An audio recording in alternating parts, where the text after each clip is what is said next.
오늘 우리에게 주시는 하나님의 말씀은 신명기 5장 16절 말씀입니다. 신명기 5장 16절 말씀, 짧은 말씀이기 때문에 우리 같이 한 목소리로 같이 읽겠습니다. 신명기 5장 16절 말씀 같이 읽겠습니다. 시작. 너는 내 하나님 여호와께서 명령한 대로 내 부모를 공경하라. 그리하면 내 하나님 여호와가 내가 준 땅에서 내 생명이 길고 복을 누리리라. 신명기 5장 16절 말씀. 우리는 하나님의 말씀을 읽고 그냥 이렇게 끝나죠. 그런데 제가 제 일생 50평생을 살면서 지난주 중에 에덴스의 우리 한국군 장례식에 장례 미사에 제가 참석할 수 있었습니다. 캐톨릭은 성경 말씀을 읽은 다음에 꼭 거룩하신 하나님의 말씀입니다 이렇게 하더군요. 참 그게 너무 좋았어요. 항상 말씀을 읽을 때 어떤 말씀인지 읽고 난 다음에 거룩하신 하나님의 말씀입니다 이렇게 하는 것이 다른 모든 게 다 새로웠는데 그런 하나님의 말씀에 대해서 그런 자세가 태도가 참 좋았습니다. 우리도 하나님의 말씀을 읽으면서 하나님의 말씀, 이게 하나님의 거룩하신 하나님의 말씀이다, 이런 마음이 우리에게 꼭 필요하다 저는 생각했습니다. 오늘은 이제 1년 중에 5월 가정의 달 두 번째 주일, 이름하여 어머니 주일, 어머니 주일이라고도 하지요. 우리는 오늘 가족의 중요성, 또 어버이의 감사, 이런 말씀을 같이 나눠야 되겠습니다. 저는 그래서 진정한 효도란 뭔가 오늘 이 시간 여러분과 함께 나누려고 합니다. 저는 지난 주 중에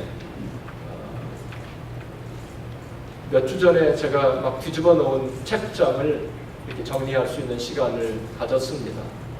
책장을 정리하다가 지금부터 22년 전, 그러니까 1992년도에 저희 아내가 저희에게 보냈던 편지 뭉치를 하나 먼지 속에서 발견했습니다. 먼지 속에 묻혀 있었던 그 편지 한 장 한 장은 지난날 그 당시 우리의 아픔들을 고스란히 간직하고 있었습니다.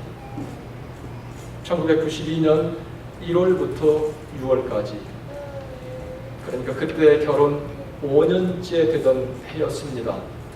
우리는 우리 가족이 넘어야 될 높은 산을 씨름하며 넘고 있었던 때였습니다.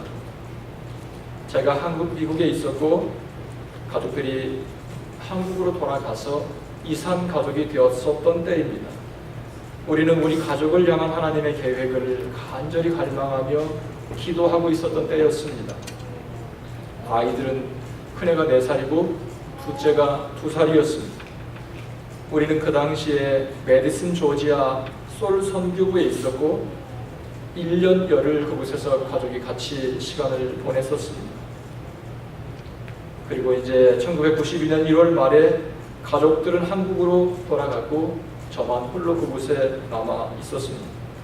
적막했던 그곳, 사도 요한의 밤모섬같이 적막했던 그곳, 나는 거기서 하나님의 인도하심을 경험하는 축복을 누렸습니다.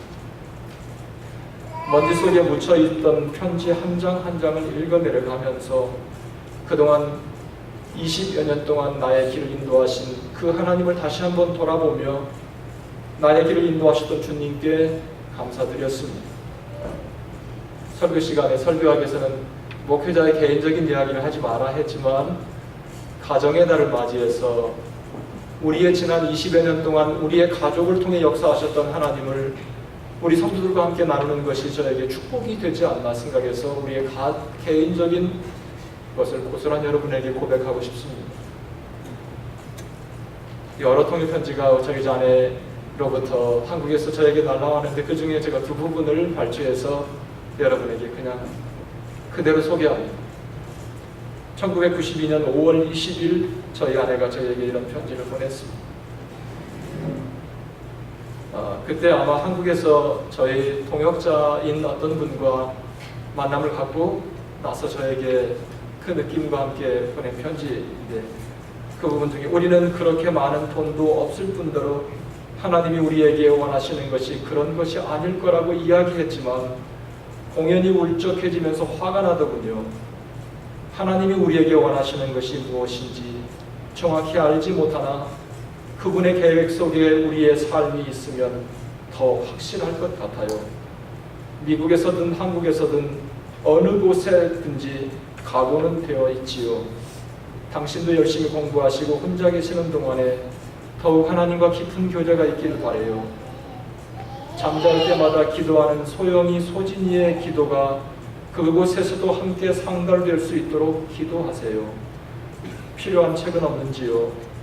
보고 싶거나 외로울 시간이 없이 분주하게 열심히 생활하세요.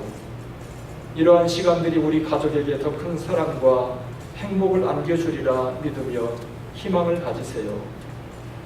두 번째, 4일 후에 또 편지가 날아왔어요. 이거는 미국에 있는 어떤 저희 가까운 동역자의 이야기를 전에 듣고 저에게 편지를 쓴 겁니다. 중간에 다시 한번 생각한 것은 삶의 목표가 무엇인가? 삶의 목적과 방향이 하나님 앞에서 부끄러움이 없는가라는 것이었지요.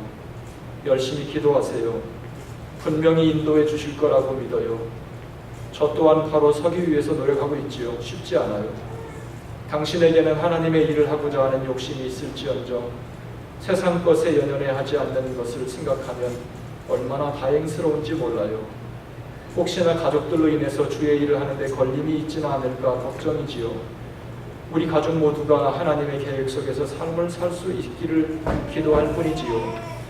소영이 기도처럼 미국에 있는 아빠가 건강하게 열심히 공부하고 하나님의 일 잘하도록 도와주시리라 말이지요.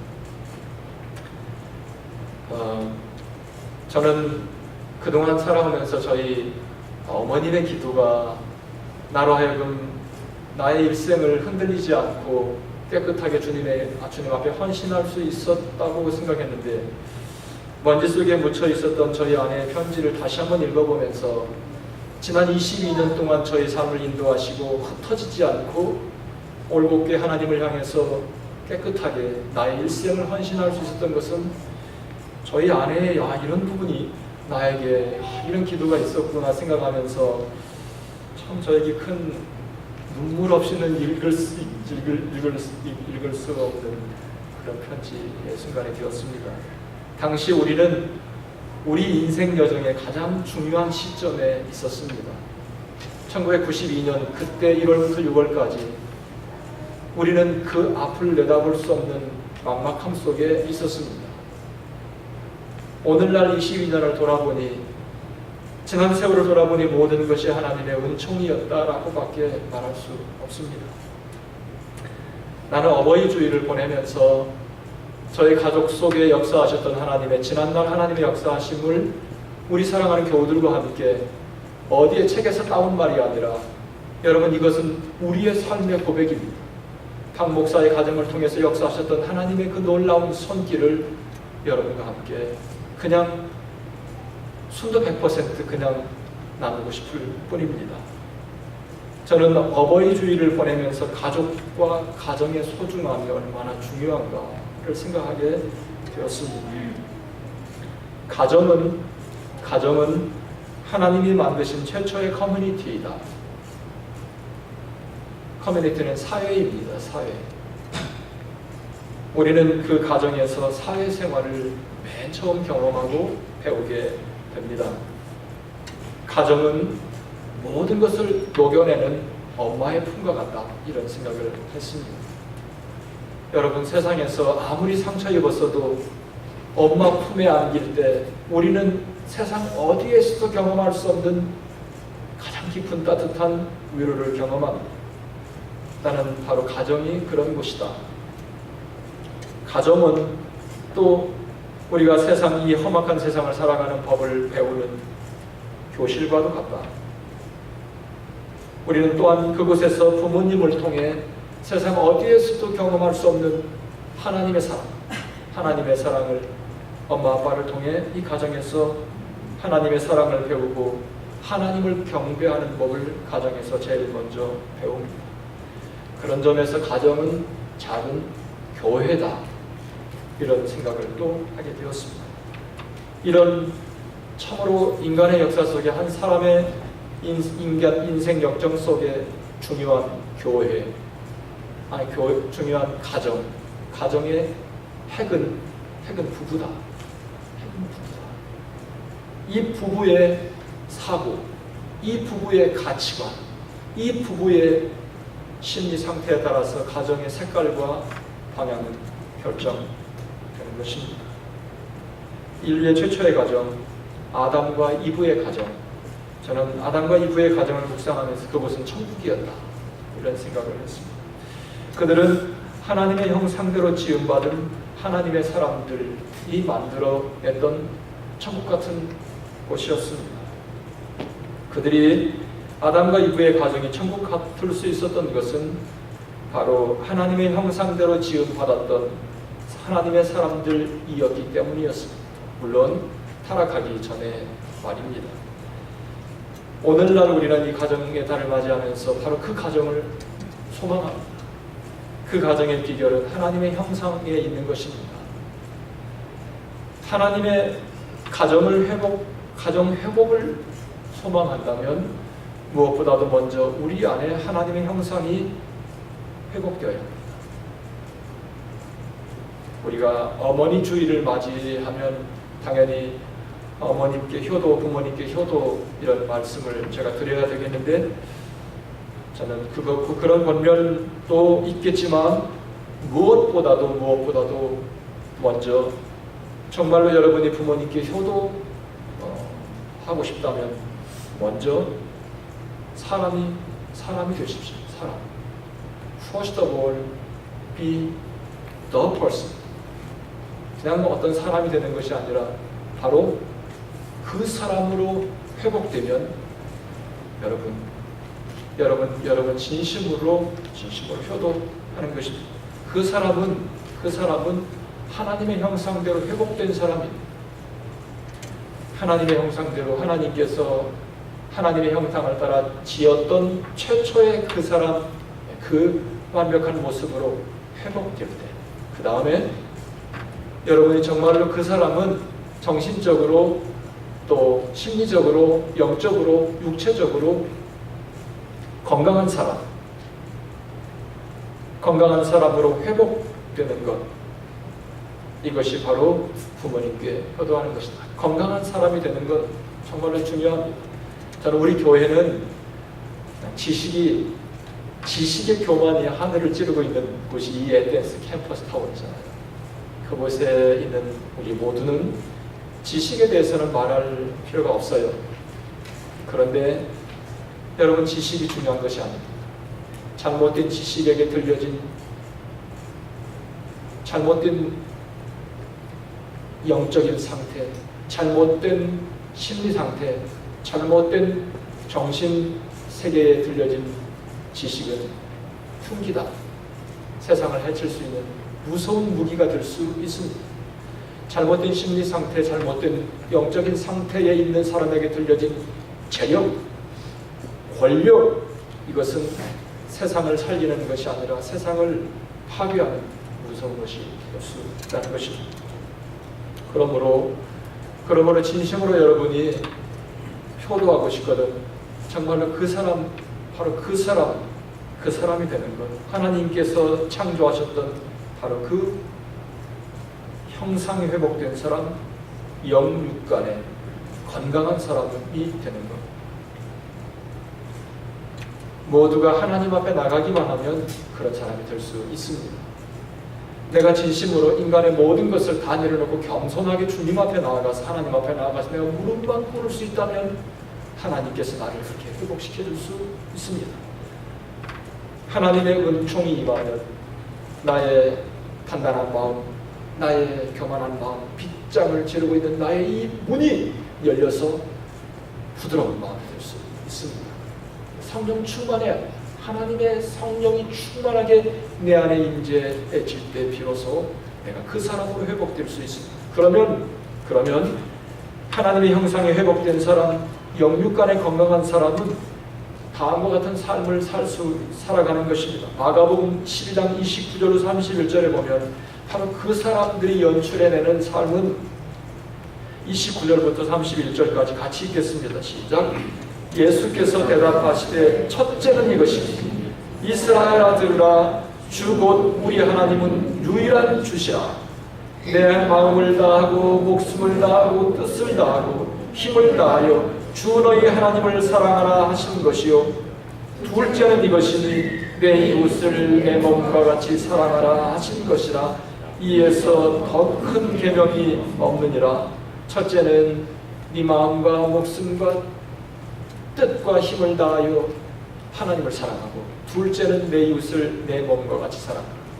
나는 제가 만약에 마지막 임종을 앞두고 내 자녀들에게 마지막으로 그들에게 당부하고 싶은 것이 있다면 너희들이 일생 살아가는 동안 목숨을 다하고 힘을 다해 주 너희 하나님을 진심으로 사랑하고 그리고 네 주변에 있는 이웃을 돌보는 이웃을 사랑하는 사람이 되라. 여러분 이것은 저의 마지막 유언이기도 하지만 성경이 우리에게 첫째, 둘째 잊을 수 없어요. 성경을 두 단어로 요약하면 하나님을 뜨겁게 사랑하고 그 다음에 이웃을 아는 사람이 되라. 이것이 성경이 우리에게 주시는 메시지. 하나님을 사랑하고 이웃을 사랑하는 것. 그것도 성경에서 You shall love. 너는 반드시 어떠한 일이 있어도 하나님을 네 목숨을 다해 사랑하고 네 이웃을 사랑하되 네 몸처럼. 자기 몸도 사랑하는 사람이 이웃을 사랑할 수 있겠죠.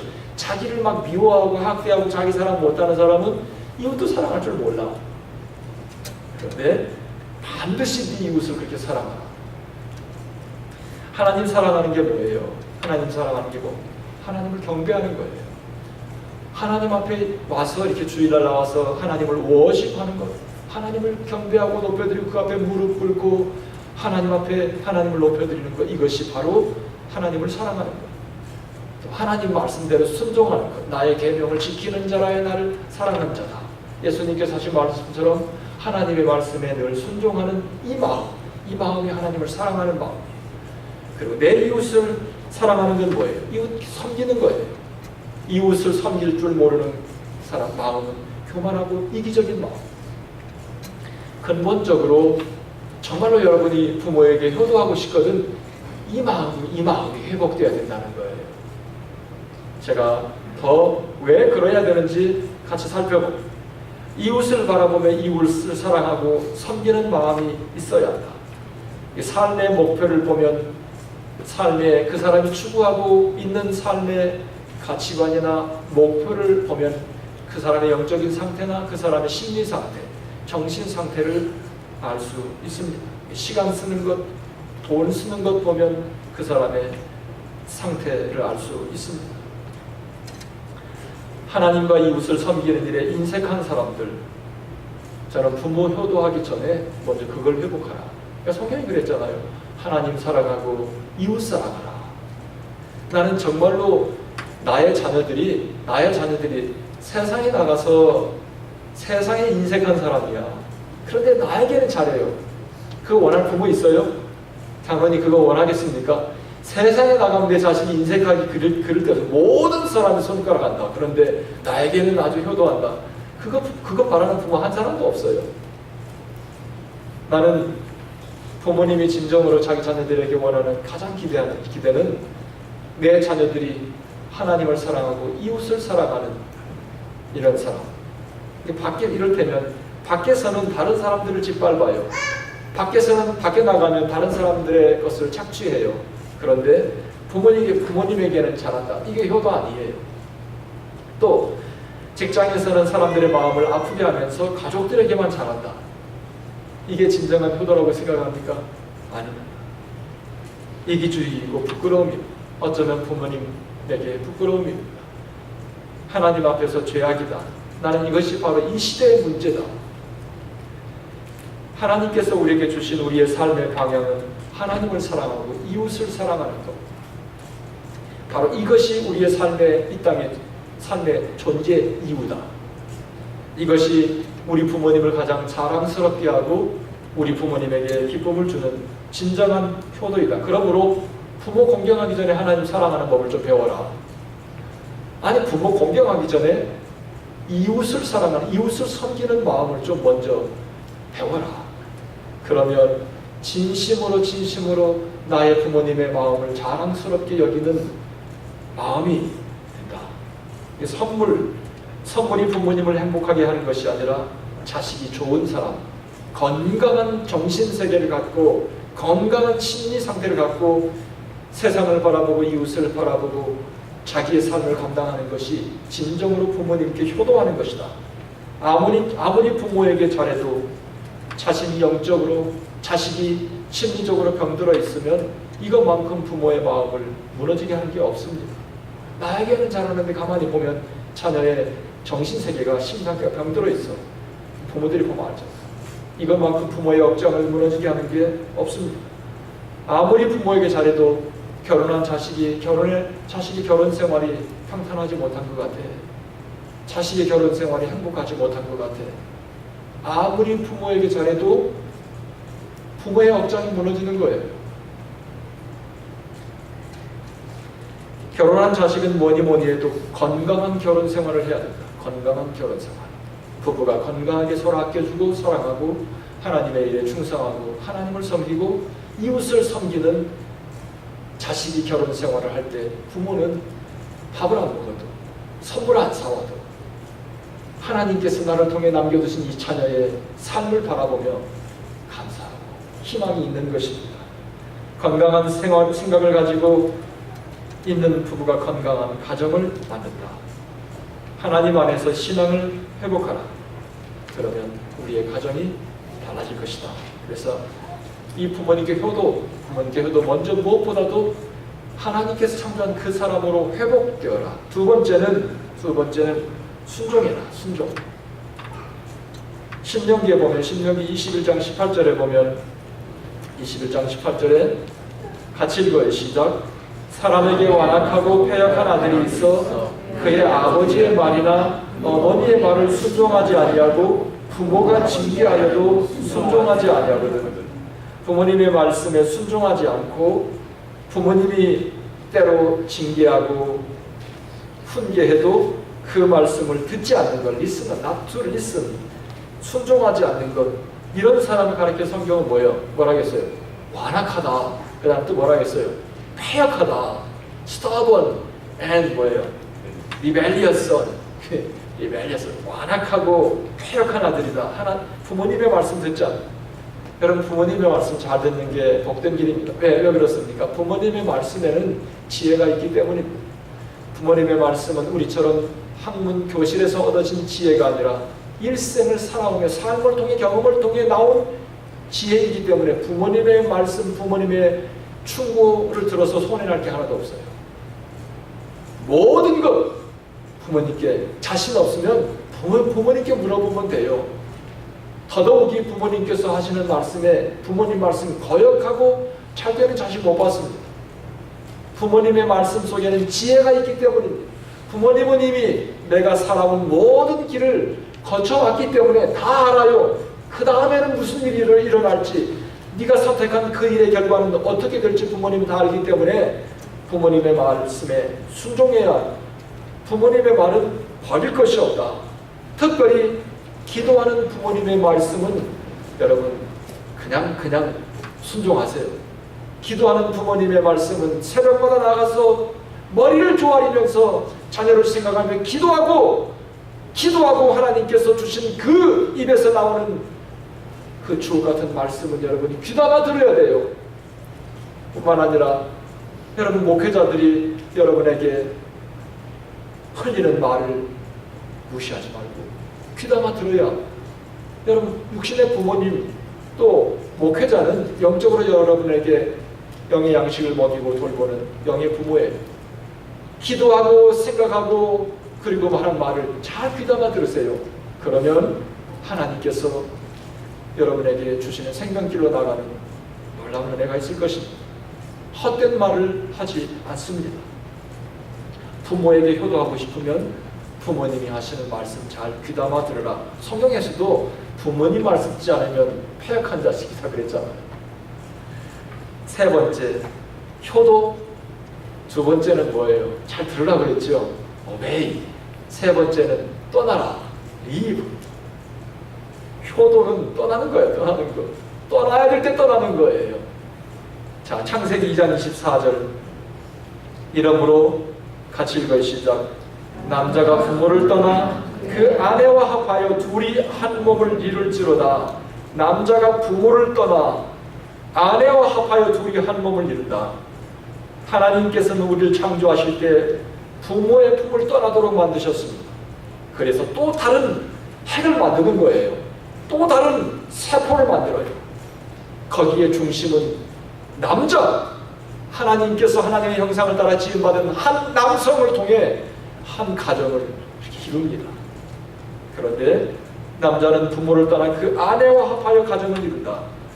한 가정을 이루기 위해서 한 남자는 부모를 떠나는 아픔이 있는 것입니다. 진정한 효도는 떠나야 할 때 떠나는 것. 근데 우리가 못 떠나는 거, 이게 문제예요. 못 떠나는 사람을 우리가 뭐라고 해요? 마마보이라 뭐 이런 말도 해요. 마마보이야. 아직 엄마의 품에서, 부모의 품에서, 그늘에서 벗어나지 못하는, 이럴 때는 결혼했음에도 불구하고 여전히 떠나지 못하고 있을 수도 있습니다. 결혼을 했는데도 아직 떠나지 못하고 있는 사람들은 하나님께 간절히 기도를 하세요. 그래서 나로 하여금 떠날 수 있도록. 왜냐하면 이것은 캠퍼스 타운이기 때문에 아직도 우리는 장래가 불투명하고 가야 할 길이 멀고 암울하고 한 우리 모두예요. 제가 가만히 이 말씀 준비하면서 보니까요, 제가 그때 1992년도가 딱 우리 교우들이 30대, 제가 30대 초반에 그때 미국에 왔었으니까 그때 우리 교우들하고 비슷한데, 그런데요, 떠나야 할 때 떠나는 게 효도예요. 특별히 결혼을 했으면 하나님, 우리 부모님으로부터 완전히 떠날 수 있도록. 이 떠나라는 말은 부모님을 버리라는 말이 아니에요. 잘 새겨 들어요. 버리라는 말이 아니에요. 이 정신세계로부터 떠나야 돼요. 이제는 내가 부모님의 그늘에 있는 내가 아니에요. 하나님께서 나를 인정해서 나에게 한 여인을 허락해 주셨고, 한 여인을 통해서 나에게 자녀를 허락해 주셨고, 하나님께서 이 한 세포, 한 가정을 나에게 맡겨주셨어요. 죽이 되든 밥이 되든 나는 이 가정을 내가 이끌고 가야 될 하나님의 축복과 의무와 권리와 이 모든 것을 하나님께 나에게 주셨어요. 남자에게는 이 책임과 하나님을 대신하는 권리가 있는 반면에 이 모든 것이 있는 것입니다. 그래서 육체적으로, 경제적으로, 정신적으로 부모님을 떠나야 합니다. 제가 20대 중반에 이제 학교를 가면서 어렵게 신학교를 가면서 부모님을 떠나서 그 이후로 저는 부모님을 의지하지 않습니다. 물론 제가 부모님의 도움 없이 오늘날 여기까지 왔다 그러면 거짓말이겠죠. 부모님의 기도와 부모님의 후원이 있었으니 오늘날 여기까지 있었지만, 저는 오직 하나님의 도움을 구하고 하나님의 인도하심을 구하고 여기까지 걸어왔어요. 할 수만 있으면 나는 부모님의 도움을 받지 않으려고 안간힘을 썼습니다. 안간힘. 나는 부모님께 손 벌리는 걸 내 자신에게 굴욕으로 알았어요. 하나님께서 나에게 주신 나의 특권, 내가 우리 아내에게도 그래요. 천불을 하나님께 주시면 천불로 살아야 되는 거예요. 천불보다 더 쓰면 뭐 어떻게 돼요? 빨리 여러분께서 천불보다 더 쓰면 어떻게 해요? 크레딧 카드에 뭘로 남아요? 빚도 몰라. 빚으로 남아. 빚. 우리는 한 번 한국 갔다 오면, 우리 네 가족 갔다 오면 그 빚을 지고 일어나지를 못해요. 그래서 한국은 안 가. 차라리 안 가. 근데 여러분, 저는 그래요. 정말 우리는 아직은 학생이니까 다 그래도 부모님의 이것이 모든 후원이 용납이 되고, 그렇지만 여러분이 학업을 마치고, 어떤 경우에는요, 학업을 마치고 모든 걸 하고 있음에도 불구하고 아직도 부모님의 그늘에서 벗어나지 못한 사람들이 있어요. 신앙인들은, 더더욱이 우리 교회에서 거쳐간 모든 형제들은 떠나야 될 때 떠나야 돼요. 그 다음부터는 광야에서 하나님의 은혜로 자기의 길을 개척해야지. 저는 하나님 앞에 나서면서 그렇게 하나님의 은총으로 오늘 여기까지 왔습니다. 미국 사람들은 어려서부터 이 독립정신을 가르쳐요. 어려서부터. 우리는 그렇게 못해요. 우리는 너무 유약해. 특히 한국의 엄마들은 그냥 벌벌 떨어요. 자식을 내 손에서 놓으면 금방 죽을 줄 알아요. 그런데 지난주 제가 말씀드렸죠. 성경의 위대한 인물들은 보니까 다 엄마가 직접 안 키웠어. 자, 이제부터 놓아서 키워요. 그냥. 제가 그랬죠. 야곱, 이스라엘의 족보의 씨앗을 만들었던 야곱 청소년 때에 20년 동안이나 떠나서 집에 오지도 못했어요. 한순간에 욕심 부리고 어떻게 하다가 그냥 20년 동안 하나님께서 그거 손 보려고 20년 동안 보내서 엄마 만나지도 못하고 컸지만 믿음의 사람으로 하나님을 의지하고 그가 이스라엘의 기초를 놓는 사람이 됐어요. 모세도 젖되자마자 엄마를 떠나서 이방의 문화가 판치는 그 중심에서 자랐지만 하나님의 사랑으로 엄마는 기도밖에 한 거 없어요. 또 사무엘도 마찬가지지요. 사랑하는 성도 여러분, 내 손에서 떠나면 금방 죽을 것 같지만 그렇지 않아요. 이와 마찬가지로 독립하는 것, 부모를 떠나는 것, 떠나야 될 때 떠나는 것, 이것이 부모님께 효도하는 거다. 성경은 우리로 하여금 떠나는 법을 배워야 한다. 미국은 정확히 26세가 되니 부모로부터 떠나라고 막 밀어내더군요. 우리 집의 큰딸이 이제 지난 3월 24일로 만 26세가 되었습니다. 나도 몰랐어요. 지난 몇 달이 지나는 동안 얘가 내 인슈런스 밑에 있는 줄 알고만 있었는데 몇 달 동안 인슈런스가 없이 있었던 거예요. 갑자기 미국 교회에서 우리 항상 패키지로 주니까 인슈런스가 적게 달라면 셀러리가 조금 올라가고 인슈런스가 많이 나가면 적게. 그런데 갑자기 셀러리가 좀 올라갔어. 첫 번째가 올라갔어. 뭐가 뭔지 모르고 좋아했더니만 얘 인슈런스 400여 불이 다 빠지고 나니까 그랬던 거예요. 뭡니까? 미국은 26세가 되었으면 독립하라는 거예요. 26세가 되었으면 이제 대학을 졸업하고 몇 년 지났잖아. 그러면 네가 가서 잡을 찾고 뭘 하든지 인슈런스를 네가 해결해라. 미국이. 그래서 오늘날 짧은 역사 속에 미국을 이렇게 세워나가는 것 같아요. 떠나야 될 때 떠나라. 이게 바로 그래서 이제 독립된 나로서 부모님 앞에 서야 되는 것. 이게 부모님께 진정으로 효도하는 거다. 세 번째, 성경은 섬겨라, 공경하라. 오늘 아까 본문 말씀을 읽었던 신명기 5장 16절 너는 내 하나님 여호와께서 명령한 대로 그 다음에 같이 읽어요. 시작. 내 부모를 공경하라. 그리하면 내 하나님 여호와가 내게 준 땅에서 내 생명이 길고 복을 누리리라. 신명기 5장 16절 말씀. 거룩하신 하나님의 말씀입니다. 이렇게 부모 공경하는 거 하나님께서 명령했잖아. 하나님 명령했어요. 그냥 하나님께서 공경해라 이게 아니라 10계명에 보면 하나님께서 10가지 계명을 딱 요약해서 너희들 기억하기 어려우니까 10가지 이거 하고 딱 써서 주셨는데 그 중에 첫 번째부터 네 가지는 하나님을 공경하는 거고 그 다음에 5번째부터 10번째까지는 인간 사이의 계명이에요. 근데 그 중에 첫 번째, 5번째 계명이 부모를 공경하라. 하나님 명령했어요. 그러니까 부모 공경 안 하는 사람은 하나님을 거역하는 거예요.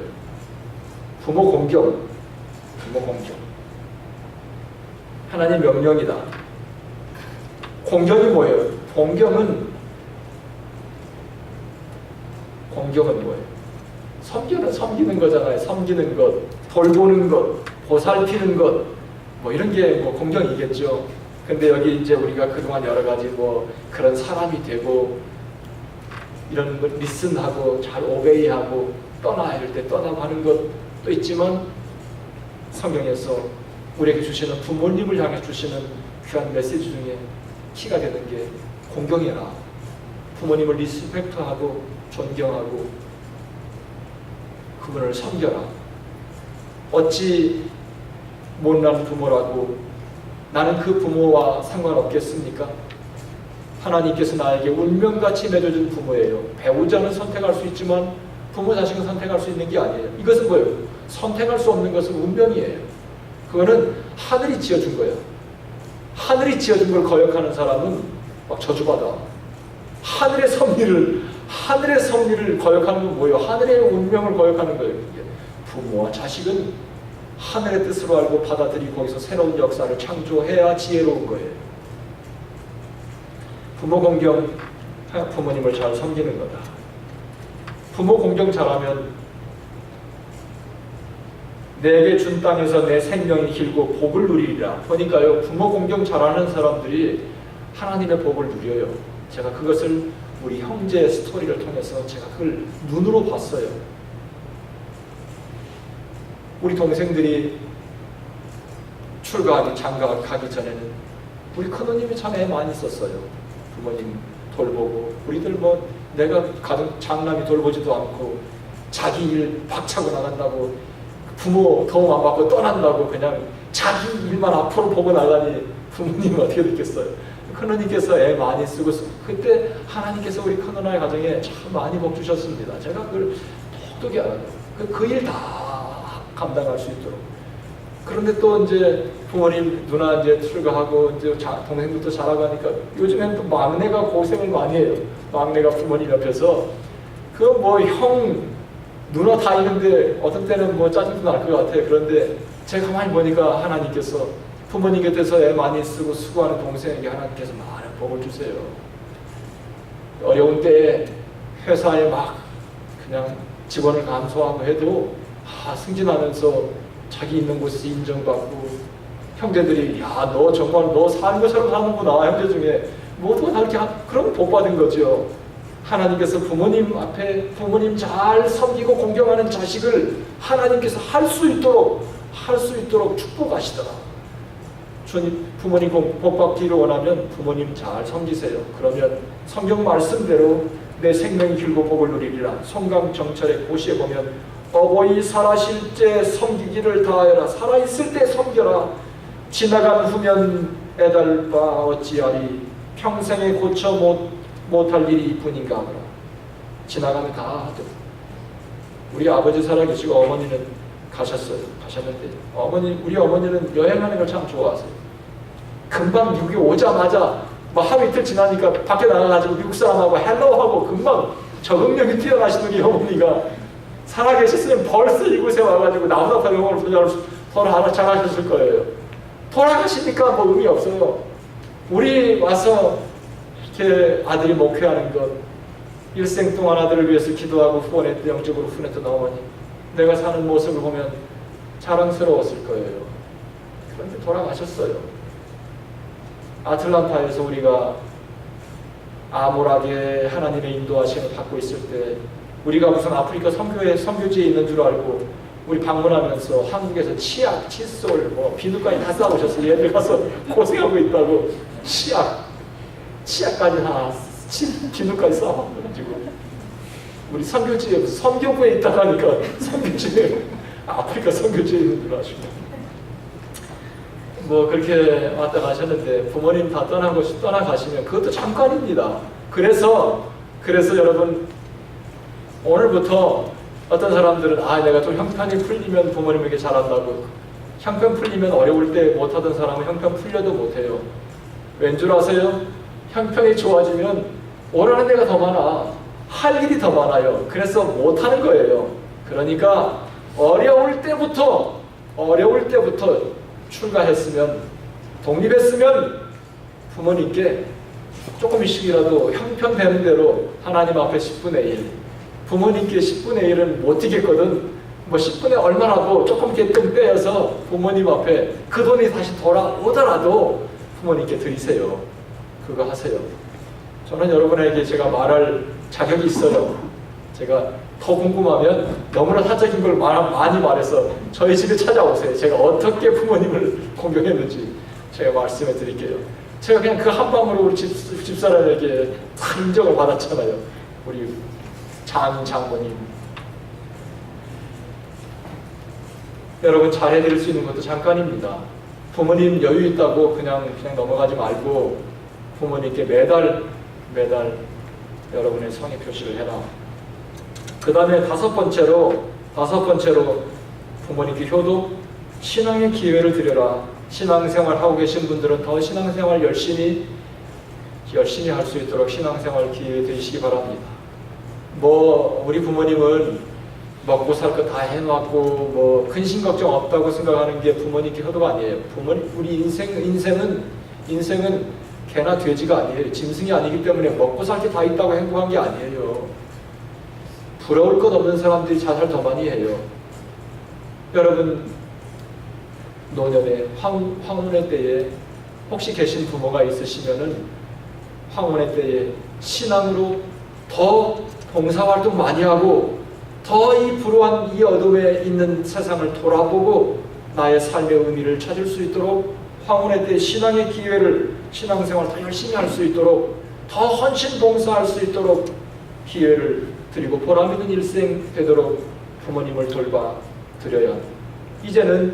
이제는 여기 있는 우리 모두는 그렇게 할 만한 힘과 능력이 우리에게 점점 하나님께 주시고 계십니다. 얼마 안 있으면 이곳을 다 떠나서 여러분 이 사회에서 영향력을 미칠 수 있는 사람들입니다. 오늘 이후로 부모님께 기대는 끝! 떠나요. 이제부터는 매달 부모님 능력이 끊었건 내 형편 되는 한도에서 하고, 없으면 뭐예요? 손 빨고 있으면 돼요. 손 빨고 있고 그렇게 하세요.